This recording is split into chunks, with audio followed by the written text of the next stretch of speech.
win brings the Republicans one seat closer to holding on to the Senate majority in a battle that will likely be decided by two Georgia runoffs races on January 5th. Joining me right now is Senator Lindsey Graham. Senator, congratulations on your fourth term. Thank you. Good morning to you. Thank you. Thank you. I want to talk to you about the balance of the Senate in a moment. But first, let me get your reaction to the media declaring Joe Biden the 46th president, and tell us about the evidence that you have of dead people voting in this past election. Well, number one, this is a contested election. The media doesn't decide who becomes president. If they did, you would never have a Republican president for forever. So we're discounting them. So what happened? The Trump team has canvassed all early voters and absentee mail-in ballots in Pennsylvania, and they found over 100 people they think were dead, but 15 people that we verified to have been dead who voted. But here's the one that gets me. 6 people registered after they died and voted. In Pennsylvania, I guess you're never out of it. If Republicans don't challenge and change the U.S. election system, there'll never be another Republican president elected again. President Trump should not concede. We're down to less 10,000 votes in Georgia. He's going to win North Carolina. We've gone from 93,000 votes to less than 20,000 votes in Arizona, or more votes to be counted. There are allegations of system failure, fraud. John James, do not concede. These computers in Michigan do not pass the smell test. Keep fighting for every legal and live vote.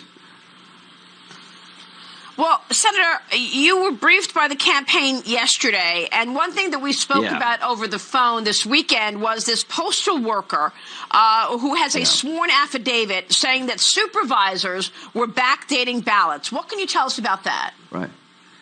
The FBI is investigating it along with the postal inspector, and our committee will be talking to this gentleman. I don't know where that goes, but I do know that we have evidence of 6 people in Pennsylvania registering after they died and voting after they died, and we haven't looked at the entire system. So to my Republican colleagues out there, we have to fight back or we will accept our fate.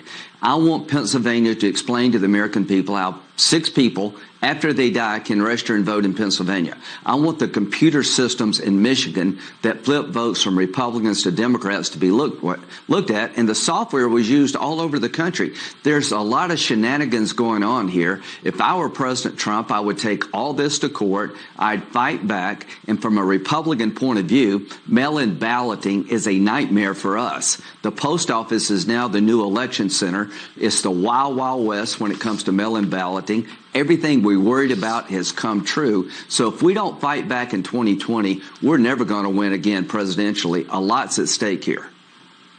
Senator, you sent a letter to Attorney General Bill Barr and Director Wray saying that your office has received the affidavit from Richard Hopkins, the postal worker in Erie, Pennsylvania. What are you going to do with this evidence? What are you expecting the DOJ to do? Well, they already talked to him. I know that, and we'll try to interview the gentleman. That's an allegation. We'll see if it withstands scrutiny. I know we got evidence of dead people voting in Pennsylvania. I know we have evidence of computers flipping Republican votes to Democratic votes.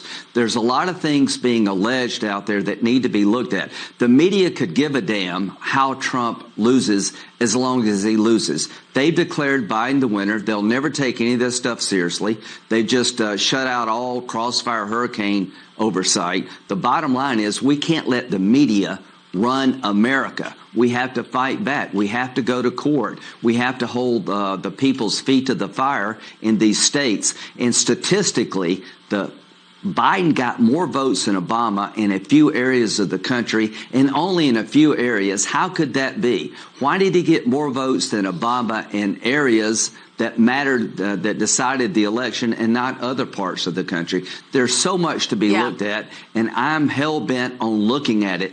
Do not accept the media's declaration of Biden. Fight back.